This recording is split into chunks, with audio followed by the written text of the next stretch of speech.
We continue now at the top of Daf Lamed Beis and Meseches Yoma. This is Yoma Daf 32b.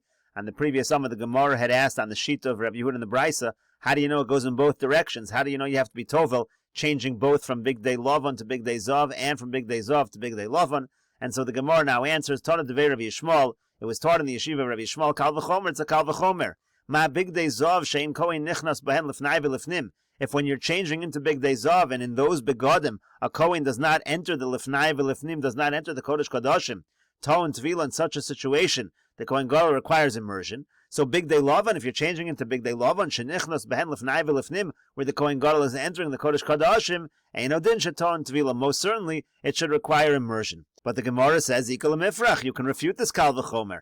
Ma'ala Big Day Zav, when it comes to Big Day Zav, Shekain Kaparas and Meruba, there's a lot of Kapara involved in Big Day Zav. Rashi says, Kaparas and Meruba, Shemashamish Buen Kol Yemos Hashana. Those are begodim he uses all year. Aval avodas panim diyoma kippurim eina mechaperes elal tumas mikdash v'kadashav. When it comes to the avodah you do, lifnai v'lifnim an Yom Kippur, that's just for tumas mikdash v'kadashav. Kidamin b'shvus, it's just a kapara on tumas mikdash. So therefore, maybe on the contrary, maybe it's dafka by Big Day Zav that the person needs to, that the Kohen Gadol needs to do the immersion. And so the Gemara instead answers, Ela nafka le'mi de Rebbe. Rather, Rebbe Yehuda will use the same pasuk that Rebbe used, which we're about to quote again, that Rebbe used to say that even in a situation when you change into the Big Day Lavan, you need to immerse. And now the Gemara quotes that part of the Brisa again. Omar Rebbe says, Minayin l'chamish tvilos v'asar kiddushin, shetova kohen gadol u'mekadesh bo bayom. Again, how do we know the 5 immersions and the 10 kiddushin that the Kohen Gadol does on Yom Kippur?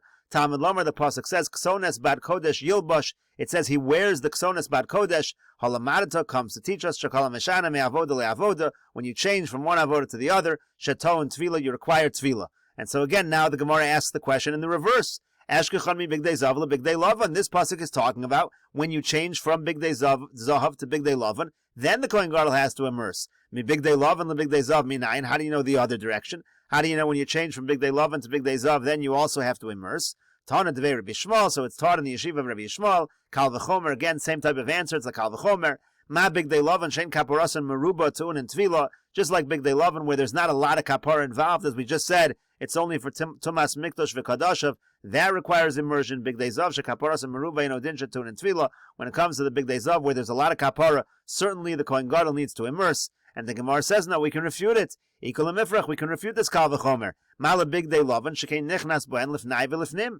When it comes to Big Day Lavan, he enters the Kodesh Kodashim, so maybe only over there the Kohen Gadol needs to immerse. And so the Gemara now answers on behalf of Rebbe, Hainu de Katani V'Yomer. That's what the Brisa goes on to say, to quote another pasuk, where the pasuk says, Big Day Kodesh Heim, V'rochatz es besaro b'mayim ulevesham. They are holy garments, and he has to immerse in water and wear them. And as Rashi over here explains, Hainu de Katani b'milsa de Rebbe. That's why the Brisa goes on in the words of Rebbe and says, V'yomer Big Day Kodesh Heim. V'hachi darishle. What the Brisa means is as follows.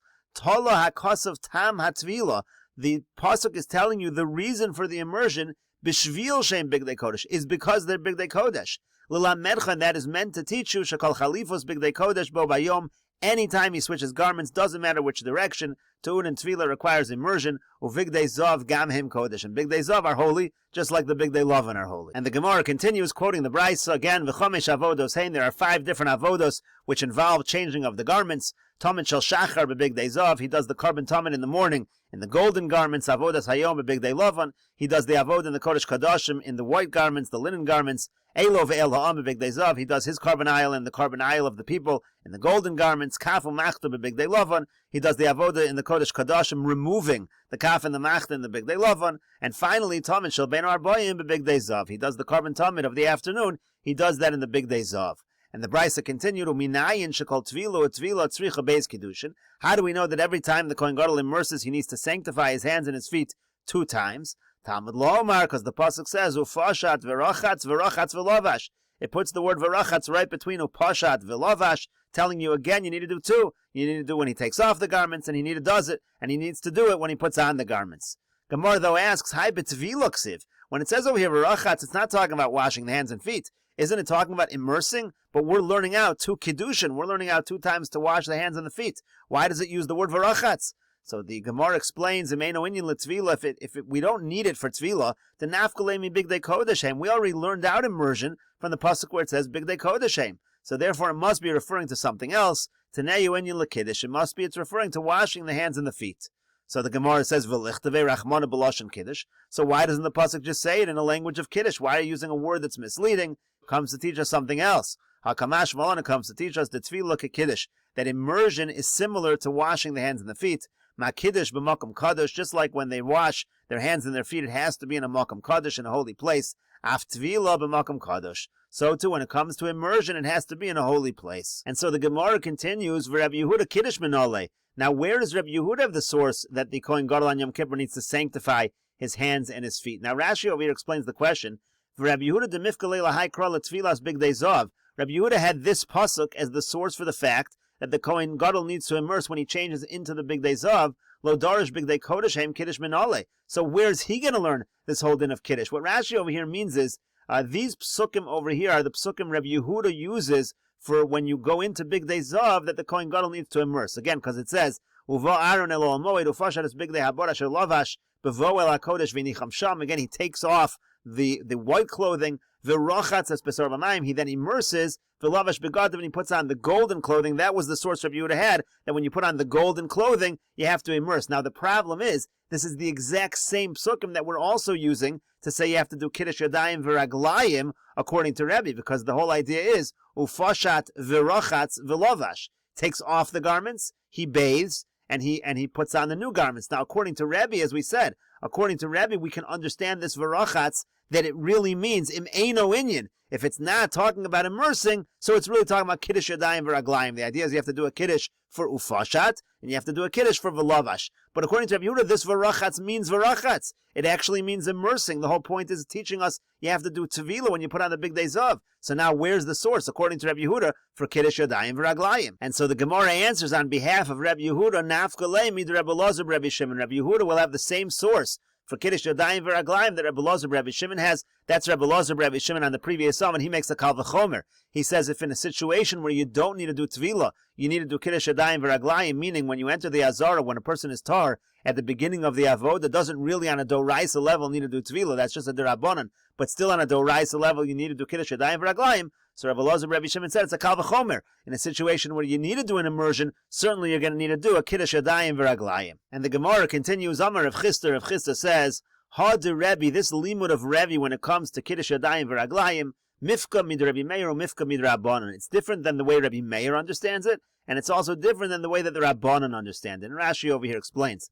Amar Rav Chisda says, Kasava Rav Chisda.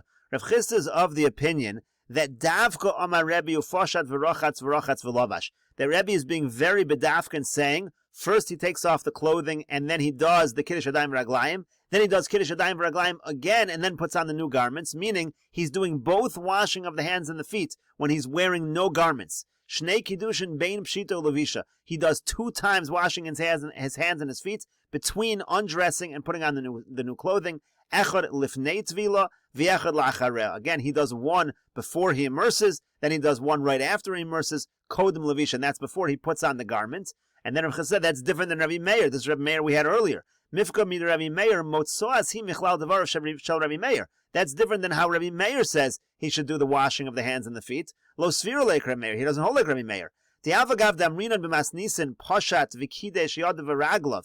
Even though in the Mishnah it says that he takes off the clothing and washes his hands and his feet, the sfira like kiddush shelifnei hatvila achar pshitahu, meaning he holds that you do the washing of the hands and the feet before you immerse. You do that after taking off the clothing. But sheni. So Reb Meir agrees with what Rebbe is saying when it comes to the first washing of the hands and the feet, that you do it after you remove the clothing. But in the second washing of the hands and the feet, tekamar achar levishahu. There, in that particular case, Reb Meir says that second washing of the hands and the feet has to be done after he's put on the new garments. Kedektani Brisa, that's what it says in the Brisa, the Rabbi Meir Le'el of Rabbi Meir before, Lovash, he puts on the new garments, Kidesh Yadav Raglav, and then he sanctifies his hands and his feet. In other words, according to Rabbi Meir, he takes off the old garments and then he sanctifies his hands and his feet, but he only does the second Kiddush Yadayim V'Raglayim after he puts on the new garments. So that's why it's not like Rabbi Meir, and the Gemara is about to explain, of course, why it's not like the Rabbanan at all. So again, Amar of Chisda says, Hada Rebbe Mifka Mid Rabbi Meir or Mifka Mid Rabbanan.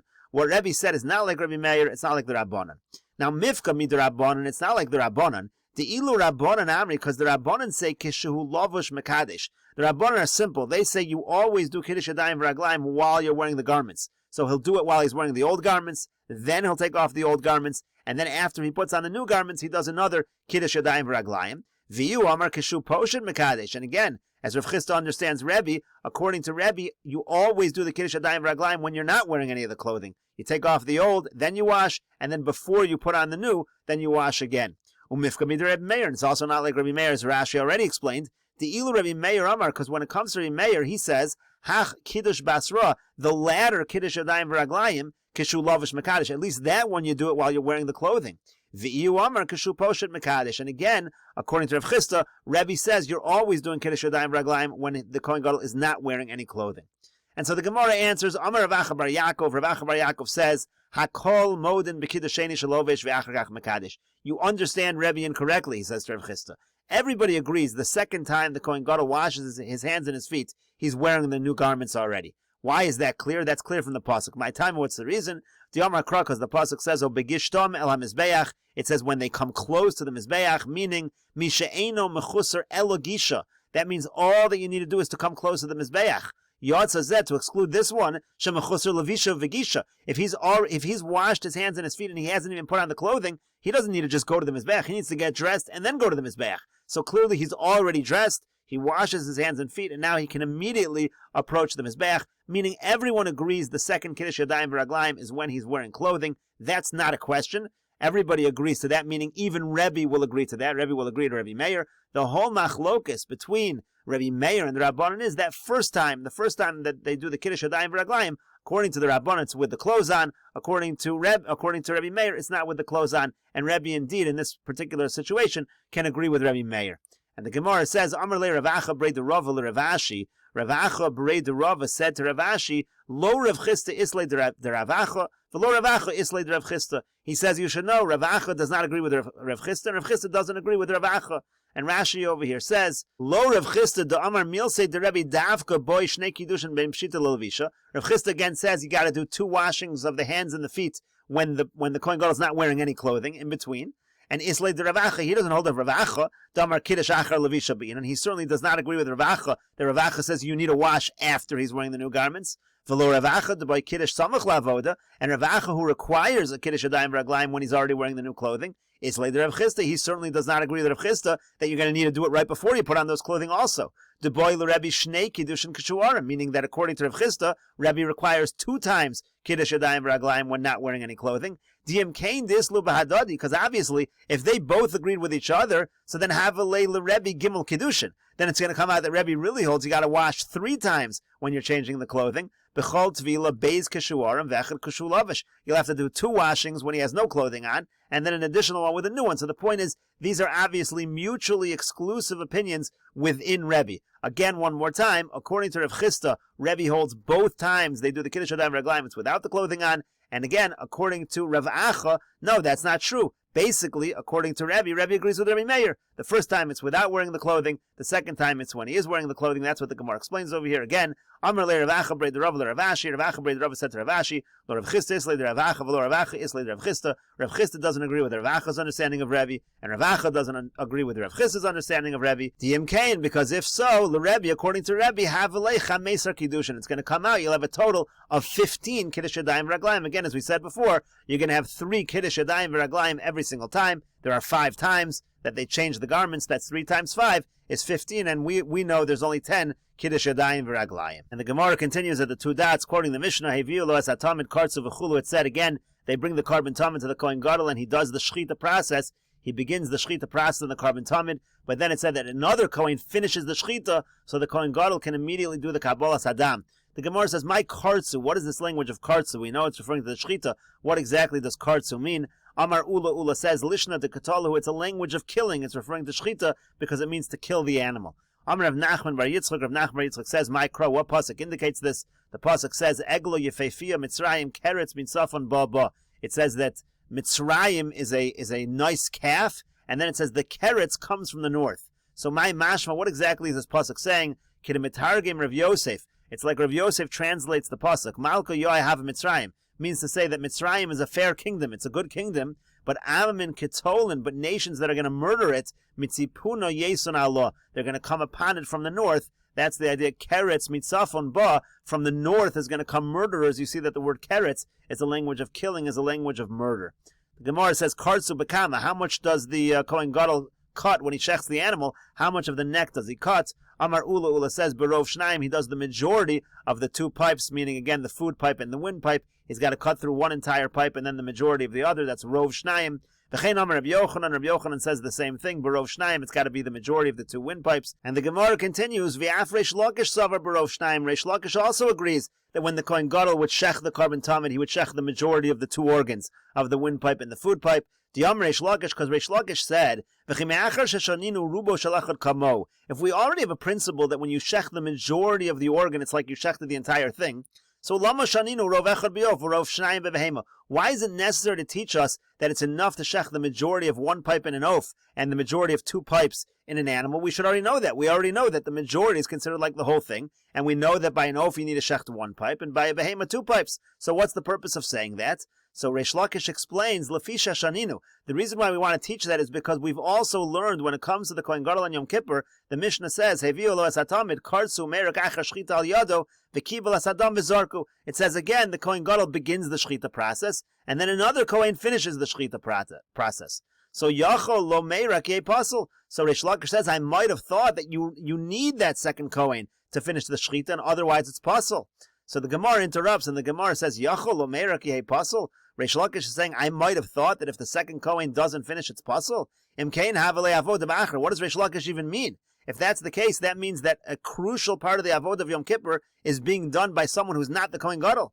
V'tanyan, didn't we learn in a brisa? Kol avodos Yom Kippurim einon ksheros elabo. It said in the brisa that all avodas on Yom Kippur must be done by the Kohen Gadol. So what does Reish Lakish even mean when he says, I might have thought that we absolutely need the second Kohen to finish the shchita? Of course the Kohen Gadol is doing a full kosher shchita, because every avodah on Yom Kippur needs to be done by the Kohen Gadol. So the Gemara explains, here's what Reish Lakish was saying.